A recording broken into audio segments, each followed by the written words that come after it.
Guyyaan har'aa injifannoo gooticha waraana bilisummaa Oromoo kan zoonii kibbaa kan giddu galeessaa qabannee isiniif dhiyaannee jirra. Akkasumas dhimma marii araaraa waraana bilisummaa Oromoof mootummaa Itoophiyaa gidduutti adeemaa jiru irratti gabaasaa bal'aa qabannee isiniif dhiyaannee jirra. Nagaas isin gaafachuu hin daganne. Yooyyaa nageenyi badhaadhaa babaaroo fayyaa kabajamoo daawwattoota Saglii Show warri fuula yuutuubii kanaaf haaraa taatan akkuma seentaniin sabiskiraayib gochuu hin dagatina. Guyyaa har'aa suuraan, viidiyoon deeggarree gabaasaa gooticha waraana bilisummaa Oromoo injifannoo qabannee isiniif dhiyaannee jira. Har'a waboon akka gaariitti kashakashaa ulee injifannoo guddaa galmeessee jira. Kana malee dhimma marii araaraa waraana bilisummaa Oromootiif mootummaa Itoophiyaa gidduutti adeemaa jiru irratti odeessa maddeen amanamoo irraa nu dhaqqabee isin biraan geenyaa. Amerikaan qawwee hiikkadhaa jetti, waraanni bilisummaa Oromoo maal jedha? Gabaasaa keenya duubarra kan dhageessanu ta'a.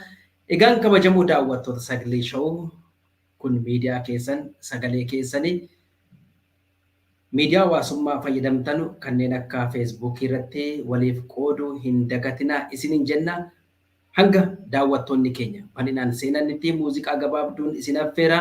Kana malee Wallagga Bahaa aanolee garaagaraa keessatti dararaa guddaan uummata keenya gahaa oolee kanas odeessa keenya keessatti kan dhageessanu ta'a. Muuziqaa qabsoo Biqilaa Guyyataa gabaabaa kan dhaggeeffadha. Daqiiqaa tokko booda walitti deebina. Tutea wari gamtu lukuntiya alatti namarsitu reeffaqiya diga qooti ina barreeffamu bilisummaani lafe qooti ina ijaarramtu oromiyaani diga qooti ina barreeffamu bilisummaani lafe qooti ina ijaarramtu oromiyaani.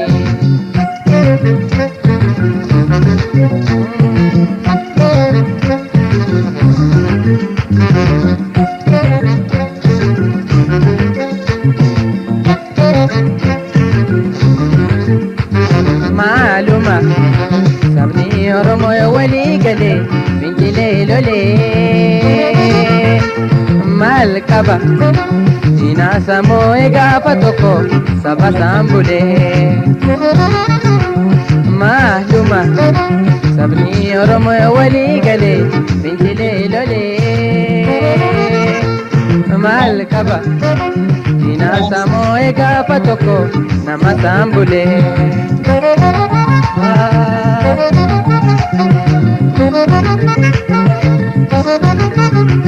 Akkaadaa babbaan tamne dhiitii tamne hanga yoomitti jiraanna gabroomne. Akkaadaa babbaan tamne dhiitii tamne hanga yoomitti jiraanna gabroomne. Tokkummaan taane hafuursine fincilee lollee baankuun hunduun raajita yoo bilisomne. Tokkummaan taane hafuursine fincilee lollee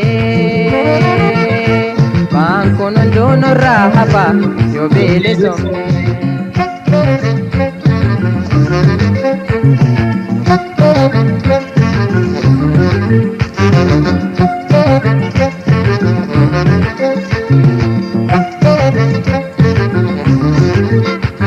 Maaluma sabni Oromoo walii galee fincilee lolee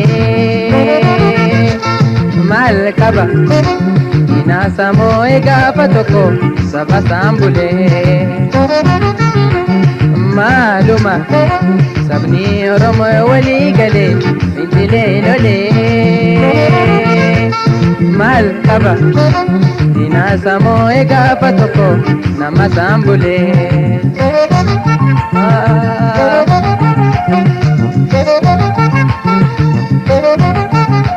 Dukkana tilkaan baasee nuujiniine ifaan nurraa fagaate timbiriire. Dukkana tilkaan baasee nuujiniine ifaan nurraa fagaate timbiriire. Ekeraatti yeenu naasise nuri faasise. Walitti deebinee kabajamoo daawwattoota Sagalee Show warri fuula yuutuubii kanaaf haaraa taatan sabiskiraayib gochuu hin dagatina. Yoo sabiskiraayib gootan akka nuti odeessa gadhiisuu jalqabneen mallattoo isinii kenna. Odeessa nuti guyyaa guutuu jala deemnee barbaadaa oollee bilbilaan kallattii quunnamtii garaagaraatiin qulqulluusaa xaliilasaa qabannee isin dhiyaannu akka dhaggeeffattanuuf isin fayyada. Sabiskiraayib gochuun dagatinaa akkasumas fuula miidiyaa hawaasummaa fayyadamtan irratti waliif qooda isiniin jenna. Har'as Oromiyaa keessatti dhiigni qulqullootaa dhangalaa'u. Kana malee taatee gurraan dhaga'uuf ijaan arguuf namatti hin tolle kaadireen biltsiginnaa obbolaa lamarratti raawwatanii jiru. Jalqabarra Wallagga Bahaa aanaa Leeqaa Dullachaa akkasumas Wallagga Bahaa aanaa Siibuu Siree keessatti manni uummataa hedduun gubataa oolee namoonni hedduun mana hidhaatti guuramaa oolanii ganamuma namni gaafa ka'uu daandii lolaa bishaanirra yaa'u keessaa reeffa argaa bakka caffee bishaanii yaa'u keessaa reeffa argaa allayyaa gubbaadhaa bakka allaattiin buutuu reeffa argaa ajjeecha suukkanneessaatu addatti guyyaa kurnan kana irratti raawwataa jira. Qabeenyaa hedduu alan ammoo waraanni biltsiginnaa raayyaa ittisa biyyaa faashina biraa fidan. Maatii qabsaa'otaa mana dhaqanii hoolaa isaan qaban, re'ee isaan qaban cufa guurratanii gara mooraa isaaniitti dachaafatanii dhaqanii qalanii nyaatu. Rabbi isaaniif hin sibeessini. Qalatanii nyaatu. Kan irraa hafe immoo jarri ittiin fayyadaminii walitti qabanii boombii keessa buusu. Yoo xiqqaate aanaa Gobbuu Sayyoof, aanaa Leeqaa Dullachaa, aanaa Sibuu Siree keessaa. Aanonni kun sadanuu Wallagga Bahaa keessatti argamu. Aanaa kana keessa loon gaanfaa 500 ol maatii qabsaa'otaa irraa fudhatanii saamicha guddaa irratti gaggeessanii jiru. Osoo qabeenyaa qofa saamanii mana qofa gubanii dhiisanii deemanii immoo haa ta'u. Maatii qabsaa'otaa waraana bilisummaa Oromoo tasiin darbee wabootu gaaf tokko ulaakaa dura dhaabbatee suuraa ka'e jedhanii namoota nagaa hedduu torban kana keessa ajjeesanii jiru. Addumatti guyyaa kaleessaa aanaa Gobbuu Sayyoo ganda Sayyoo jedhamutti. Aanaa Gobbuu Sayyoo Wallagga Bahaa aanaa Gobbuu Sayyoo ganda Sayyoo jedhamu keessatti ajjeechaan suukkanneessaan ilmaan Oromoo 4 irratti raawwatee jira. Arfan kana keessaa 2 obboloowwan.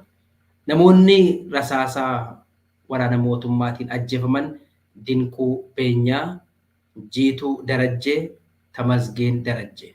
Jiituu Darajjeef Tamasgeen Darajjee obbolaa Angafaa Quxusuudha. Akkasumas Misgaanuu Darajjee. Inni kunis obbolaa isaaniiti. Kana malee namni tokko immoo kan fuulli isaa hin beekamne ajjeefamee dhufee moggaa magaalaa Baarzaafii jalaa argame. Maatii tokko mana tokko keessaa nama 3 ajjeesan. Aanaa Gobbuu Sayyoo ganda Sayyoo jedhamutti obbolaa nama 3 gara haadha tokko keessaa ba'an haati deesseen guyyaa tokkotti ilmaansee 3 dhabde. Jiituu Darajjee, Tamasgeen Darajjee, Misgaanuu Darajjee obbolaa 3 guyyaa tokkotti mana tokko keessa waraana mootummaatiin ajjeefaman. Isa olola namni Facebook irratti naannessees naannessu miti. Riyaalitiin waan qabatamaa waan irra dhaqqabe an odeessa namni nutti ergeef hin dabarsu. Yoo irra gahee mirkaneeffadhe malee baheen dubbadhu. Mana tokko keessa nama 3 ajjeesan. Kana keessa jirra. Kana malee taateen baay'ee guyyaa har'aa na dhukkubse, baay'ee na dhukkubse. Obbolaa lamman durbaaf dhiira. Viidiyoo isaanii miidiyaa dhumarratti maxxansuufuu nama surura. Garuu ergii miidiyaa hawaasummaa irra gadhiifame jedheen karaa teelegiraamiitiin maxxansee jira. Ijoollee ilmaan wasiillanii fira ta'an isas qullaa dhaabbisanii ishees qullaa dhaabbisanii viidiyoo waraabaa akkas ta'a jechaa haasofsiisaa tumaa cafaqaa miidiyaa irra gadhiisan. Tumanii qofan dhiifne viidiyoo isaanii waraabanii immoo miidiyaa irra gadhiisan. Warra kanaa biltsiginnaan maal gooti? ganda keessa dargaggoota bittee iyyaala duuriyyee bittee maallaqatti kennanii maatii qabsaa'otaa torchi gochuudhaaf dhimma siyaasaa akka isaan hin yaadneef sammuu isaanii kana kallattii jijjiirsuudhaaf ijoollee isaanii firaa qullaa dhaabbisanii akkas godha akkas ta'a jechaa waraabanii miidiyaarra gadhiisan. Akki jedhetti uleedhaan itti nam'anii tuman waan addaati dubbata. Viidiyoo kana dhiifama naa godha gara miidiyaa Sagalee Show teelegiraamii irratti maxxansee jira. Namni heddummaa maxxansite jechuu dandeessu. Miidiyaa cufarra naanna'aa jira. Viidiyoon kun kaleessa dhaqqabe maxxansuu dhiiseetan ture. Garuu ergi miidiyaaleen Amaaraa hunduu miidiyaaleen Oromoo cufti miidiyaaleen Tigree erga wal harkaa fuudhanii facaasanii booda an qofti uummata kiyya dhoksee maalan godha. Waan biltsiginnaan godhaa jirtu waraanni biltsiginnaa ilmaan Oromoo godhaa jirtu Oromoon cufti argu jedheen gadhiise. Viidiyoo daqiiqaa 5 sakandii 36. Wanti jarri ilmaan Oromoo irratti hojjetan gochi ammeenyaa jarri hojjetan haadha ajjeesuu nama gubuu fannisuu lubbuudhaan allayyaatti darbuu lubbuun awwaaluu kana keessa jira Oromoon. Amma immoo isa darbee ilmaan wasiilanii dirqiidhaan qabanii wajjin ciibsaa viidiyoo waraabanii gadhiisu. Hagam sababa jara kan akkas godhaniif immoo maaliif maatii jaraati maatii qabsaa'otaati. Obbolaa isaaniitu dirree qabsoo jiru. Sababa obbolaan isaanii dirree qabsoo jiran ijoollee ilmaan firaa geessanii bosona keessa kaa'anii viidiyoo kanatti irraa waraabanii hin tumuu miti caccabsaniitu. Uleedhaan tumanii iseenii anoo waan akkanaa godhee hin beeku waan akkanaa hin beeku jetti. Isas akkas jedhannis dhugaa bahaa jiru ijoolleen kun. Nuti waan akkanaa hin beennu iseen waan akkanaan hin beeku jetti. Dirqamaan akkas gootan malee uleedhaan tumaa walirra ciibsu. Hammeenyi mootummaa kanaa osoo dhiibbatu dhufee sadarkaa kanarra geera. Kana keessa jira. Kana caalaa ijaajjiitti du'uun maali? Biqilaa Guyyataa maal jedhe? Maal qabaa Oromoon fincilee yoo lole jedhe. Waggaa dheeraa dura weellise. Mootummaa kana kan mataa irratti of goobsee har'allee hiree kennee fi mariidhaaf akka isheen dhiyaattu kan godhe uummanni Oromoo callisee walirra ilaalu. Har'a Wallagga keessaa qullaa dhaabbisanii Shawaan keessaa qullaa dhaabbisanii viidiyoo isaan waraabanii miidiyaarra gadhiisan boris argeeran qabu. Waggaa 30 dura wayyaaneen baa Oromiyaatti akkas godhaa turte. Har'a naannee Wallagga jira, Lixa jira, Giddu Galeessa jira, Kibba baa Oromiyaa jira. Har'as wanta sitti godhamu kun Oromoo bakka tokko nama tokko hanqachuuf hin jiru.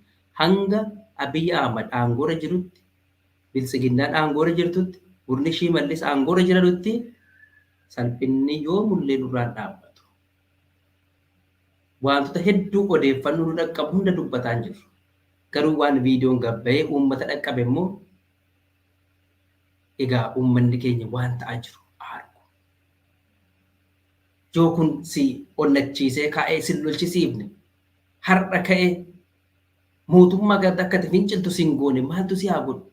Ilmaan wasiilanii dirqiin akkamitti ilmi namaa namni sammuu qabu tokko viidiyoo waraabaa wajjin ciisaa jedhee dirqii walirra ciibsa. Tuma immoo nama godhama. Maal kan du'an boqotanii jannata galanii kan taa'ee kana ijaan arguutu du'e malee. Kaleessa yeroo tokkummaan lollee fincillee wayyaanee darbanne kana nutti dhufan seene.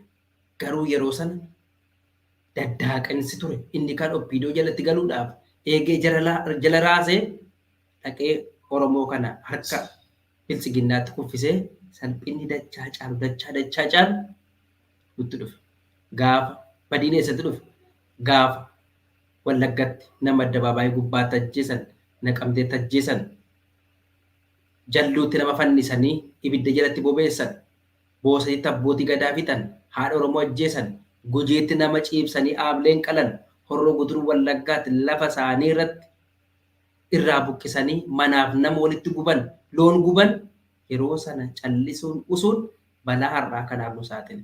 Har'as immoo yoo callifne bor immoo har'a ilmaan wasiillaniiti, ilmaan eessumaati kan waliin qullaa dhaabbifaman. Bor immoo isa caalu arguuf jirtu. Kanumaan gara odeessa itti aanuttan darbaa. Odeessa keenya itti aanuun injifannoo waraana bilisummaa Oromoo kallattiin cehaa osoo hin cehin dura mee namoota kana ilaala.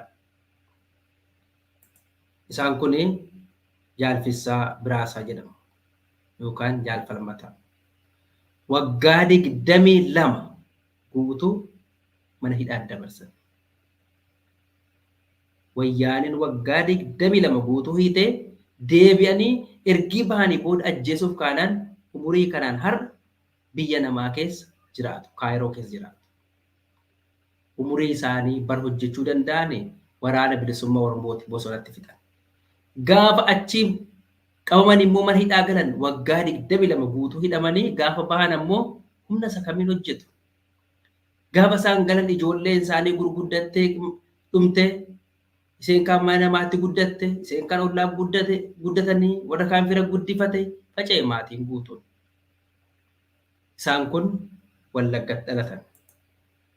Jara kanas immoo ilaalaa. Maanguddoowwan kan lamman. Warri kun immoo Baha Oromiyaati. Wajjin waggaa 22 guutuu hidhaman. Mee suuraa isaanii dubbatu ilaalaa. Inni Wallaggaadhaas qabame, inni Iluudhaas qabame, inni Harargee qabame, inni Baalee qabame, inni Walloo qabame, inni bakka hundaa qabame sababa Oromummaa waliin dararamna. Wanti biraa hin jiru. Maanguddoota kana ilaalaa sirriitti.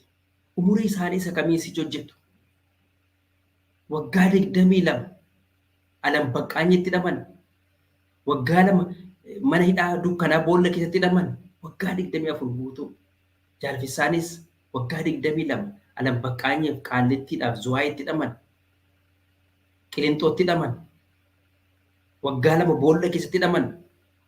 Har'a immoo umurii isaanii fixatanii jiru. Nama ka'anii kanaan booda waa hojjechuu danda'an.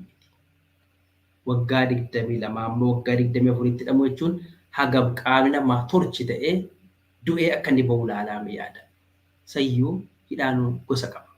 Yoo xiqqaate jarri kun waggaa 10 amma 11tti ija namaa arganii hin beekan, maatii arganii hin beekan, fira arganii hin beekan, ija duu arganii hin beekan. Boolla keessatti wayyaaneen hidhaa turte. Hundumaa wantiin kana dila haasa'ee abbootii keenya kana umurii isaanii guutuu qabsoo keessatti fixanii dirree qabsoo hanga mana hidhaatti har'a immoo baqatanii biyyaa ba'anii Somaaliyaa keessa ja'a turanii Somaaliyaa keessas jiraachuu dadhabanii Finfinneetti galanii daandii gubbaa dhaabbatanii kadhataa jiru. Namni kaleessa Oromoodhaaf qawwee baatee gammoojjii keessaa lolaa ture. Kuffisee kufaa ture. Deebi'ee darbee immoo waggaa 22 waggaa 24tti mana hidhaa ture. Har'a Finfinnee keessaa dhaabbatanii bataskaana jala dhaabbatanii mana nyaataa Amaaraa jala dhaabbatanii gaafa kadhatanii nyaatan caalaa duutiin jiru. Kana laalaa yoo jara kana isin hin gargaarre Oromoon yoo biran dhaabban jara kana hin gargaarre qabsaanuu bura akkamitti ba'a. Ani sireen kiyya kana jedha. Manguddoo kana ilaalaa irra deebi'aati. Umurii kanaan daandii gubbaa dhaabbatanii gaafa kadhatan hagam namatti dhaga'ama. Jaallan isaan waliin lolanii lolchiisaa turan, waliin mana hidhaa turan hedduun isaanii Awurooppaa fi Ameerikaa keessa maaliif obbolaa keessan dagatta. Jarri kun sababa Oromummaa hidhaman. Jaalfisaan umurii kanaan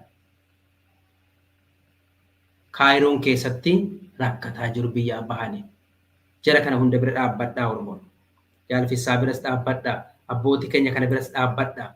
Cufti isaanii nuuf jecha wareegama guddaa kaffalanii. Isiniif doolaarii tokko salphaa taate waan shaayii tokkotti dhugdanuu jarrimmoo guyyaa 2-3 ittiin nyaatu.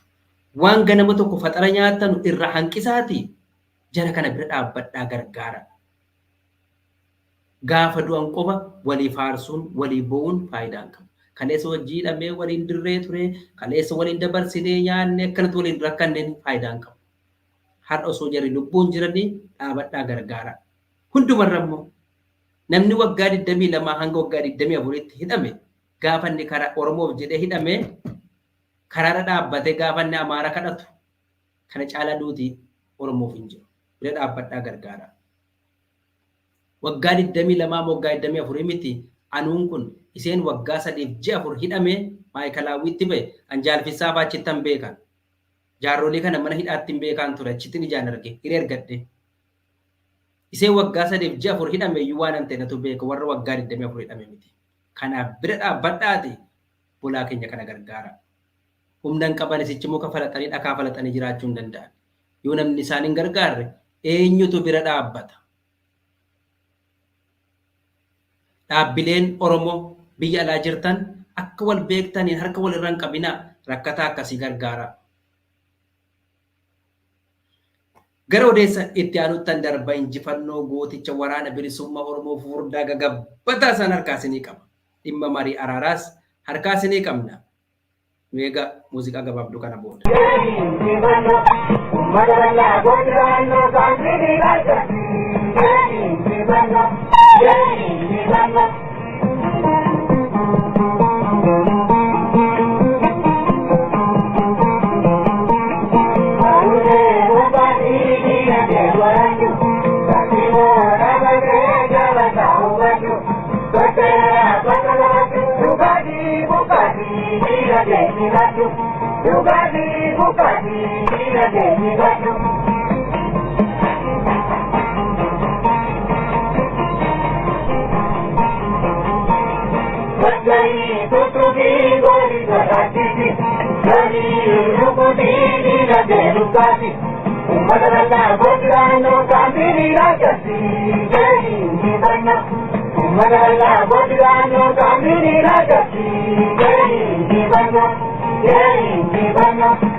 Walitti deebinee kabajamuu daawwattoota sagalee showuu warra jaraan jeneraallee biltsiginnaa tokko mataan dhaabbatee jira. Injifannoo guddaadha. Inni eegduu duraanis naqatu, duubaanis naqatu, dhakaa lapheef duubatti duudatti qabatee deemu kan rasaasa ittisu deemullee rasaasa waraana bilisummaa Oromoo harkaa bahuu hin danda'u. Mataan irraa qellaamee jira. Eegduu isaa wajjin kan konkolaataa duraaf duubaan isa eegan waliin mataan dhaabbatee akkas deebi'uu hin dandeenye. Bakki isaa hoogganaa waraanaa raayyaa ittisa biyyaa izzi ajajaa zoonii lixaa yookaan izzi lixaa kan ta'e Jeneraal Ababaw jedhama. Jeneraal Ababaw Taaddasee isa itti aanaa Biraanuu Juulaa miti. Isa miti no. Maqaadhumti wal fakkaatu Jeneraal Ababaw kan jedhamu har'a guyyaa har'aa ganama. Sadaasa 11 bara 2023 utuu Wallagga lixaa Qellem Wallaggaa aanaa Anfilloo magaalaa Ashii irraa Doollootti imalaa osoo jiru Ashii irraa gara Dambidoollootti imalaa osoo jiru waraana bilisummaa Oromootiin boombiin itti darbatamee boombii waliin dhukkaa'ee jira. Daandii gubbaattis rasaasaan tumamaniiru gariin harkaa itti darbamee biyyoo nyaataniiru. Obbaafataniiru as deebi'uu hin danda'an. Maatii isaanii taasisaa namni kun dhalataa Salaaleeti jedhanii warra Gabra Gurraachaati. Maatii isaatti nagaatti dhaammetteera. Deemeera as deebi'uu hin danda'u. Waraana bilisummaa Oromoo dhaqanii of koluun hin jiru.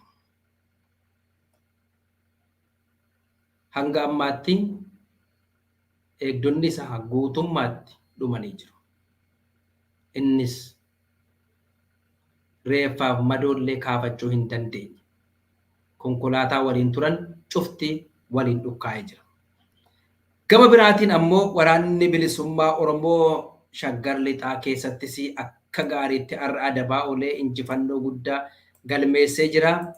Bakki isaa Aanaa Ada'aa Bargaa akkasumas Meettaa Walqixxeetti guyyaa har'aa waraanni bilisummaa Oromoo lolatti banee waraana Biltsiginnaa gara baadiyyaatti gabbaatee mooraa mana barumsaa keessa qubatanii waboo sakattaana jedhanii ganamaan bobba'aa turan ergaa inni gobee ofirra dachaasee booda magaalaa walakkaa irraa xiqqoo siqanii moggaa magaalaa dhaabbatanii meeshaa gurguddaa bosonatti gadi furguggeessu.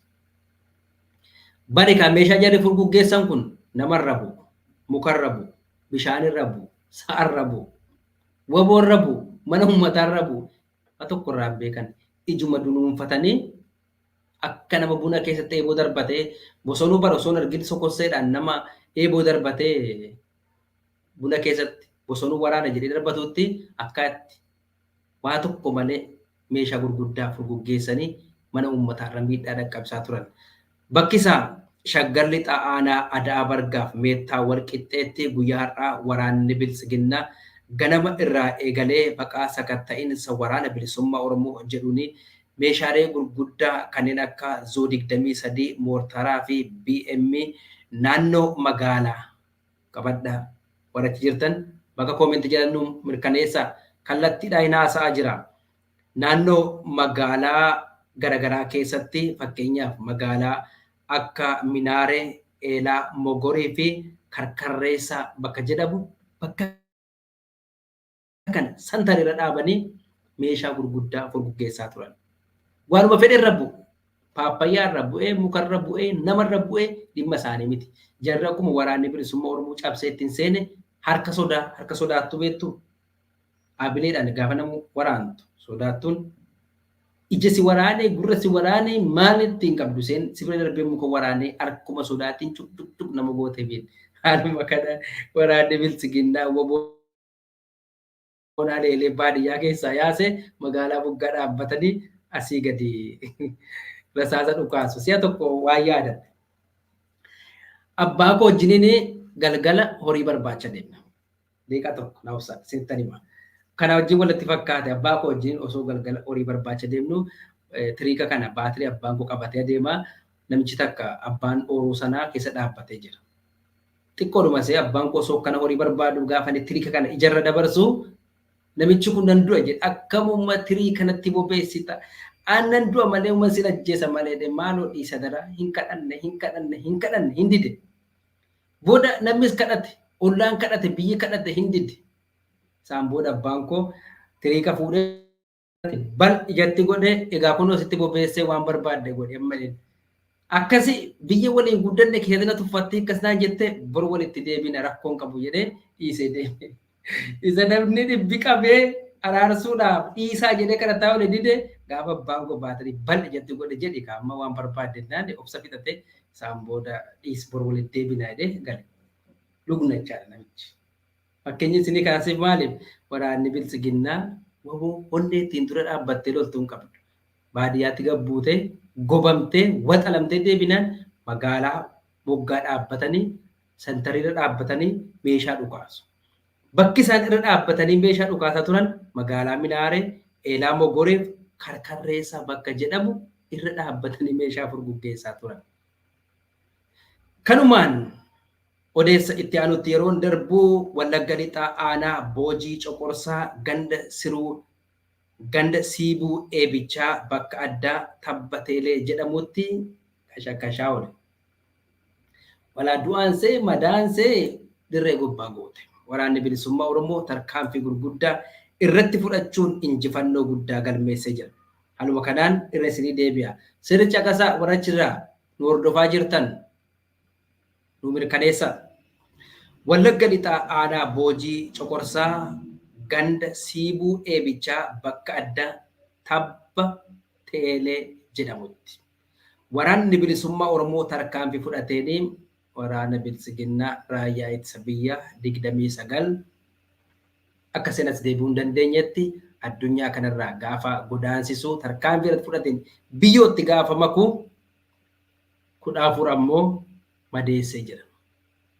Madoosee 14 keessaa 3 achitti gattee isa kaan guurrattee baqatte. Kan nama ajaa'ibu konkolaataa guddaa dhufan illee achitti gatanii darbanii baqatan. konkolaataa guddaa tokkoon dhufanii konkolaataa sana achitti gatanii madoo isaanii gatanii baqatan. Warra Chinuu mirkaneessa waan qabatamaadha. Haala kanaan waraanni bilisummaa Oromoo injifannoo guddaa irratti galmeessee jira. Ergaa WBO'n bakka sana gadhiisee deemee booda humni dabalataa lammee dhufe. Humni dabalataa lammee dhufe kun humna muraasa xiqqaachi turte afaan bu'ee murruqa dhahamanii jiru. Boodar turanii galgala kana ergii WBO'n guutummaatti bakka sana gadhiisanii booda sirii F2 harreedhaan reeffaaf madoo gara magaalaatti guurrachaa turan. Gara mooraa raayyaa ittisa biyyaatti guurrachaa turan. Kanaaf injifannoo guddaadha. Gama qawweetiin kan boodanarraa waraanni bilisummaa Oromoo gaafa konkolaataa dhahu irraa boojee gabaasaan isaanii dhaqqabe. Kan lola battala jalqabaa irratti galu meeshaan irraa booji'ee boombii 17 AKM dachaatuu 17 Turkii qawwee Turkii 13 Shariifoo tokko rasaasa 1640 gumbii rasaasaa 38 irraa booji'uun mooraa qabsoo bilisummaa Oromootiif galii godhee jira. Gama hidhannootiin qawwee 8 dabalataan kan jarri gattee deemte baqatte boodarra kan argamedha. Waraanni bilisummaa Oromoo injifannoo guddaa galmeessee jira. Kana malee waraanni bilisiginnaa 8 harkaan qacam godhamanii qabamanii harka waraana bilisummaa Oromootti argamu. Loluu dhattee hin injifattu yookaan biyyootti makatta yookaan ammoo ni booji'amti waraanni bilisiginnaa. Gam tokkoon isaantu badii qaba. Waraanni bilisummaa Oromoo maal godhe? Jarroo gam tokkoon nagaa jedhu, gam tokkoon qawwee jedhu isaantu of balleessanii waraanni bilisummaa Oromoo badii qaba.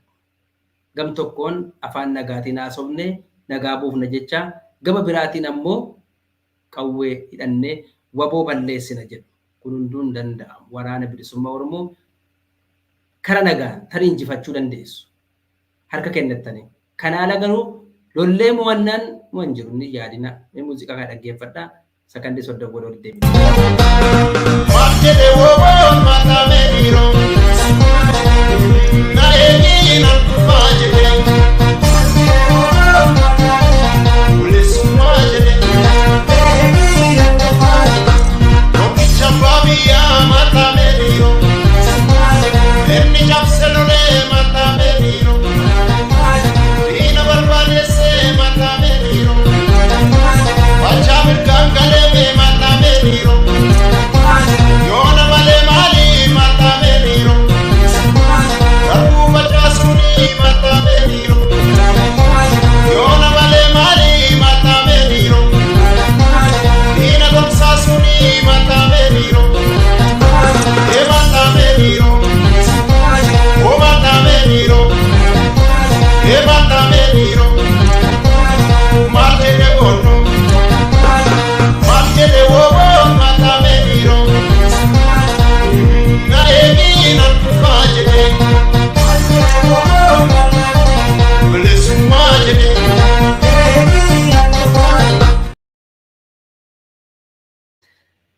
Finfinnee irraa si daawwataa jirraa, Najjoo irraa, Mandii irraa, Qilxukaarraa irraa, Ist Harargee irraa, Jabuutii irraa, Yaman irraa, Saudi Arabiyaa irraa, Kaanaadaa irraa si daawwataa jirraa, Buruks Kaanaadaa irraa si daawwataa jirraa, Noorwee irraa, Swiidin irraa, Jaappaan irraa, mana haadha keetii duuba teenyee si hordofaa jirraa, galatooma nagaa kiyya achumaan itti daa'ima maatiitti isin jedha galatooma.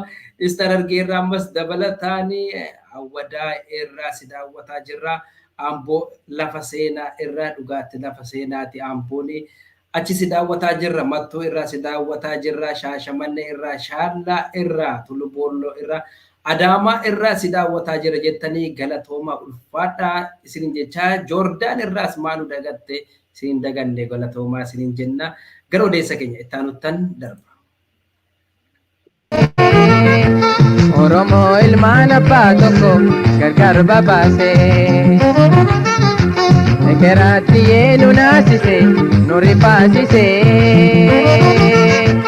Oromoo ilmaan abbaa tokko gargar babaasee. Gama biraatiin ammoo Gujii biraatti immoo injifannoo waa biraatiin irraa. Waan nama ajaa'ibu kan Gujii immoo bakkumatti kanaan dura konkolaataa fagatanii baqatanitti har'as gobamaa oolan. Haaluma kanaanii Gujii guyyaa har'aa sadaasa 11 bara 2023 Gujii lixaatti gootichi waraana bilisummaa Oromoo aanaa dugda daawwaa ganda doogoo dhuqqisaa iddoo addaa laga qawwee bakka jedhamutti 35 mataan dhaabee 31 madeessee jira jedhu maddeen keenya waraanaa gama sanarraa ajajaan waraana bilisummaa Oromoo zoonii Gujii lixaa ergaan dhaqqabsiiseen akkas jedha. Gama hidhannootiin ammoo waraanni bilisummaa Oromoo meeshaalee hedduu irraa boojuun mooraa qabsoo bilisummaa Oromootiif galii godhee jira jedha ajajaan waraana bilisummaa Oromoo Gujii lixaa. Jalqabarraa waraanni bilisummaa Oromoo qawwee AKM Kilaashinkoovii 12 rasaasaa 740 irraa hiikuun mooraa qabsoo bilisummaa Oromootiif galii godhe. Irra deebiin lola guyyaa har'aa ganamaa turerraa waraanni bilisiginnaa deebi'ee humna jabeeffachuun galgala irra lolaaf dhufanii Gujii lixaatti dabalataan waraanni bilisummaa Oromoo AKM Kilaashinkoovii 25 bireenii 2 irraa hiikuun mooraa qabsoo bilisummaa Oromootiif galii godheera jedha ajajaan waraana bilisummaa Oromoo zoonii Gujii lixaa. Daawwadhaa afaan qofaan miti suuraanis nu dhaqqabee jira. Meeshaan irraa booji'ameen isa kana argitan miti huccuun jala jira bosaan maallaqatti qabatan jira ajab telefoona 4 kana ajaa'ibaa geessani qawwee AKM Kilaashinkoovii kan ilaala paaspoortiin hafne miskiina wallaahi jedhan shee Amiin Ibroo bilbila isee xiqqoo tokkollee suuraa jaalallee isaallee qabatee adeeme kun hunduu irraa boojuun mooraa qabsoo bilisummaa Oromootiif galii ta'ee jira. Jaalaa meerra deebi'aati. Cufti kun qawween kun irraa boojuun waboon mooraa qabsoo bilisummaa Oromootiif galii godhee jira. Haala wal fakkaatuun godina Booranaa mudhii Aamboottis kashakkashaa oole injifannoo guddaatu irraa argame. Waraanni bilisummaa Oromoo godina Booranaa Moyaalee mudhii Aamboo bakka jedhamutti kanarraa fuudhe. Obsaan eegan isiniin dhiyeessa. Waraanni bilisummaa Oromoo kanarraa fuudhe. Kophee ilaalaa kan kunis ganamaan irraa hiikame AKM Kilaashinkoovii gurraacha Turkii. Qawween kun salphaa miti. Yeroo lola Tigraay biyya keessa galee qawwee qaaliidhaa kan Turkiitiin kunis ganamaan irraa boojamuun mooraa qabsoo bilisummaa Oromootiif galii ta'ee jira. Kanas mee daawwadhaa. Irra deebiin kunis kan irraa galeedha. Kunoo akkanatti ta'a korommiin. Kun immoo Wallagga lixaa akkasitti ooruu uummataarraallee nyaapha tiksaa jira waraanni bilisummaa Oromoo. Mee viidiyoo tokko isin garsiisa. Kanaan dura waraanni bilisummaa Oromoo bakkuma kanatti Gujii lixaa aanaa dugda daawwaatti kanarraa fuudhee ture. Waraanni bilisummaa Oromoo waboo zoonii kibbaa konyaa Gujii lixaa akkanatti konkolaataa diinaa dhuunfatee jira.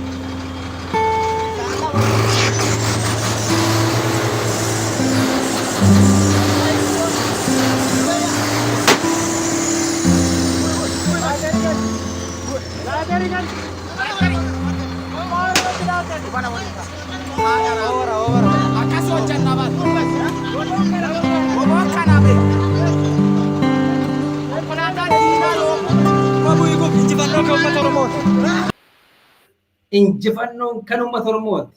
Har'aan galtuu harkaan qabne dolla jedhu kama biraatiin ammoo beekanas caqasaa har'a galuun hin jiru. Wakiya harkaan qabam meesiin galtuu har'a. Abadan hin galu. Galtiin jirtu yadiin. Kun hunduu injifannoo waraana bilisummaa Oromooti. Gama biraatiin ammoo mee suuraa kana ilaalaa jaalumarroon gaafanne xiyyaarri seen lama keessaa tokko dhattee buute warroo simatte akkas ture. Viidiyoo walitti aansee siin. Ilkeenu beeke garaan kompiitaraan hojjannaa kenna taraan marii maruu baala keessan keessa galaa. Allah mara marama biyo bari olla dadala bari maru barake sange sagala berkadate sekolah gone rabbi bilkenu beke garan kumpitaran jana kenna taran bari maru barake sange sagala Allah marama biyo bari olla dadala bari maru barake sange sagala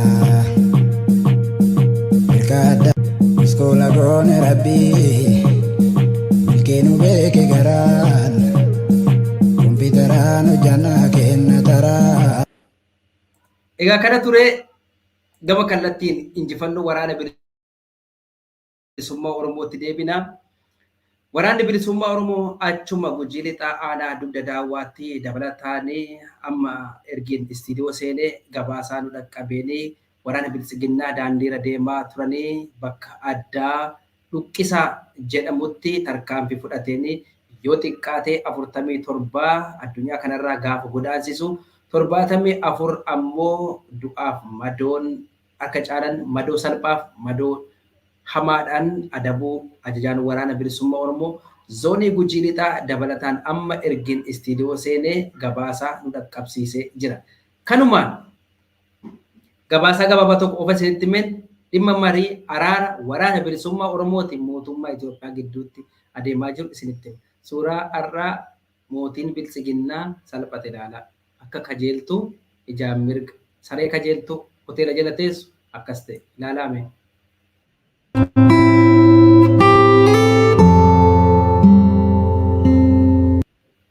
Isaayyaas Afwerqi gama bitaarra Abiyyi gara mirgaarra dhaabbatanii ijaan wal kajeelu. Kanaan duraan hanga qubeelaa harkaa walitti ka'anitti akka abbaa manaa akka jaalalleetti wal jaallatan kun hunduu irraa godaanee jira. Adeemsi jaraa fuula jijjiirratee jira. Mee ilaalaa kana.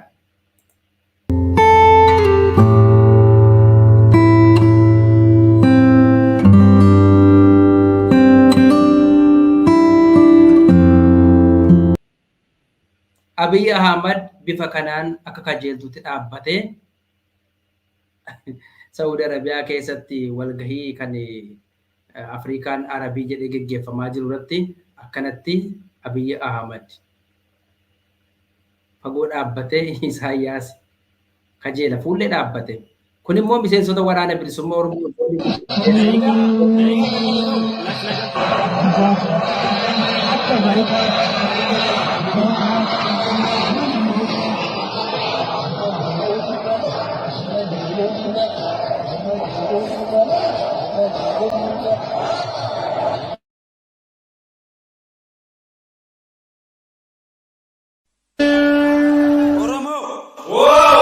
Abukaatoon Oromoof Oromummaa Oromoodhuma ol kaasi Oromummaa.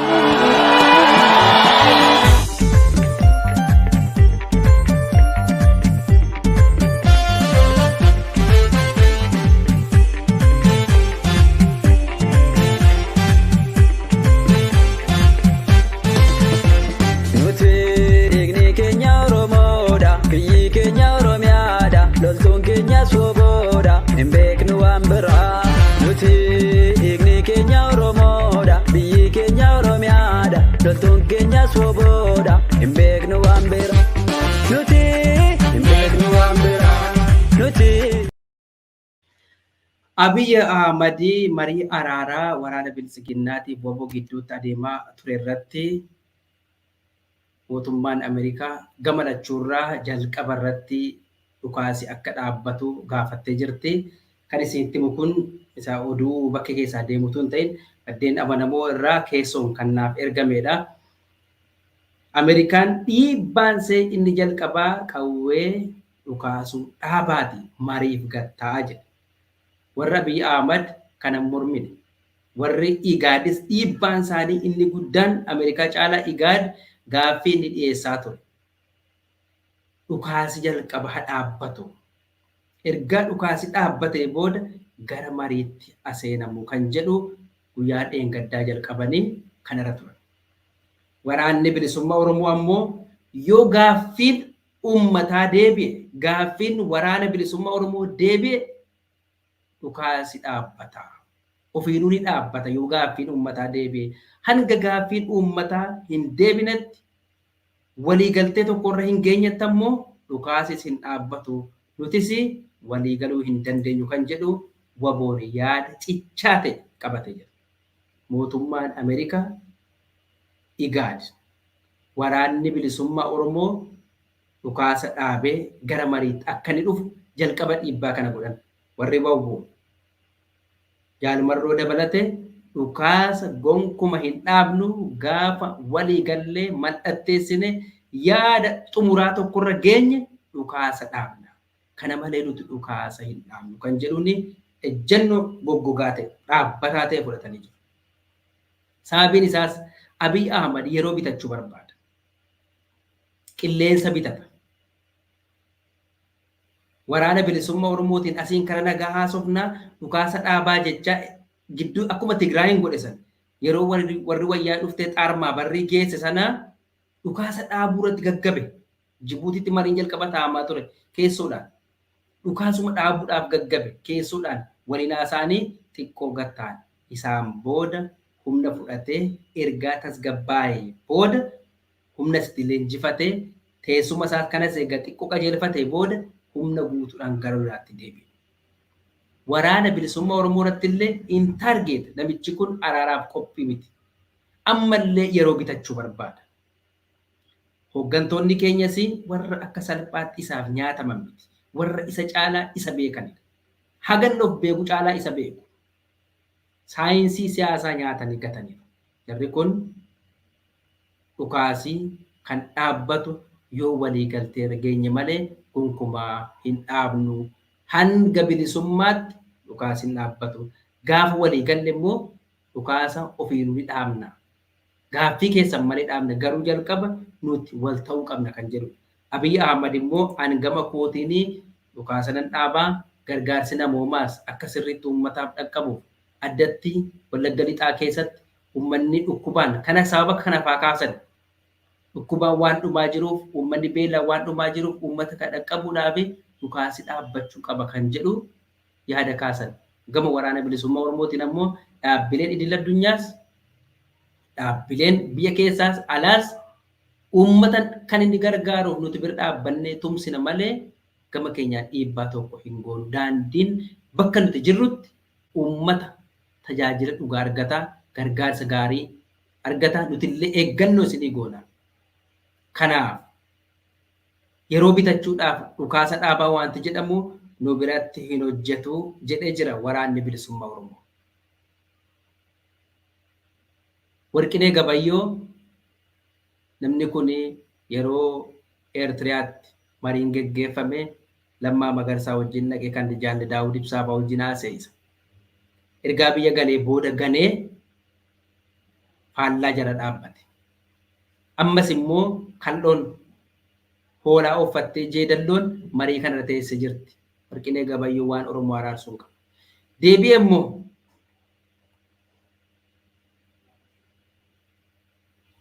waraanni bilisummaa Oromoof jila mootummaa gidduutti gaaffiin lammaffaan ka'ee waa'ee dhimma namoota yakka hojjetanii seeratti dhiyaatan irratti. Gama waraana bilisummaa Oromootiin gama keenya keessaa namni yakka hojjete yoo jiraate seeratti dhiyaatu. Gama mootummaatiinis immoo namni nama nagaa ajjeese yakka hojjete gama seeraatti dhiyaatu. Seera kana garuu mootummaa Itoophiyaatiin ilaalama. Mana murtii Itoophiyaatiin ilaalama osoo hin taane bakka qaamni walabaa qoratee ifa godhetti ilaalama. Malee mootummaa Itoophiyaatiin wanti ilaalamu hin jiru. Amma marii kanatti kan qoba dhiibee taa'ee akka fedhate mari'ataa jiru waraana bilisummaa Oromooti. Maaliif dhiibbaa Ameerikaan irraan geessu hin jiru. Zayitii si dhawwannaa, sindee si dhawwannaa, agwaa keessaa si baafnaa, baajata si dhawwannaan hin jiru. Waraana bilisummaa waboo bira uummata isaati.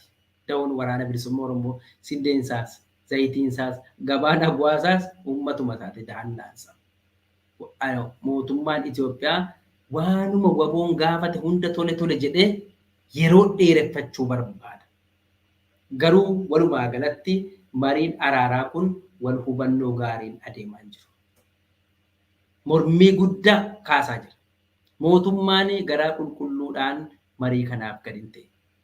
Akka maddeen keenya nutti manitti ammallee guyyaa jaaf akka beellamni qabamee jirutti guyyaa jaaf itti dhaabee guyyaa har'aarraa jalqabee kana booda guyyaa jaaf mariin araaraa mootummaa waboo gidduutti ni adeemsifamaa kan jedhu maddeen amanamoo irraa arganne jira. Guyyaa ja'a asitti yoo rakkoo isaanii wal jidduudhaa fixanii isaasitti dhumuu danda'a. Garuu yoo dheerate kana booda guyyaa ja'aaf mariin kun kan itti fufu ta'uu maddeen keenyaa nutti himanii jiru. Kana malee ajajoonni waraana bilisummaa Oromoo zoonilee cufa jiran keessa waliin warra ajajoota zooniirraa warra abbaa salgii abbaa kanaa otoo hin taane ajajoota jiran kan zoonileerra jiran waliin guyyaa kaleessaa warri marii araaraa waraana bilisummaa Oromoo bakka bu'anii gara isaan deemanii ajajoota zoonilee waliin marii gaarii geggeessaa jiru. Kun immoo waan gammachuu waan achitti boriitu yoo walii galanis yoo wal faalleessanis keessootti akka rakkoon hin uumamneef hooggantoonni keenya hojii gaggaarii bishaata bareedaa hojjetan. Waan achitti waliin mari'atanii irra ga'an dhufanii warra gajjallaa wajjin mari'atanii wal hubannoo gaarii akka deemuun waan gama waraana bilisummaa Oromootii hedduu nama gammachiisu. Baga hayyuu akkanaa goota akkanaa godhan osoo kan akka Jaal Marroo kan akka Profeesar Mahammad Hassan warri marii kana irratti hirmaachuudha kan hundi isaanii kuma nuu ta'anii gaariidha. Egaan kabajamoo daawwattoota Sagalee Show odeessan guyyaa har'aa qabadhee sii dhiyaadhe asirratti goolabeen jira. An Beenyaa Gammadaati. Guyyaa borii qophii birootiin hanga walitti deebinutti yeroo gaarii qabaadhaa. Nagaatti.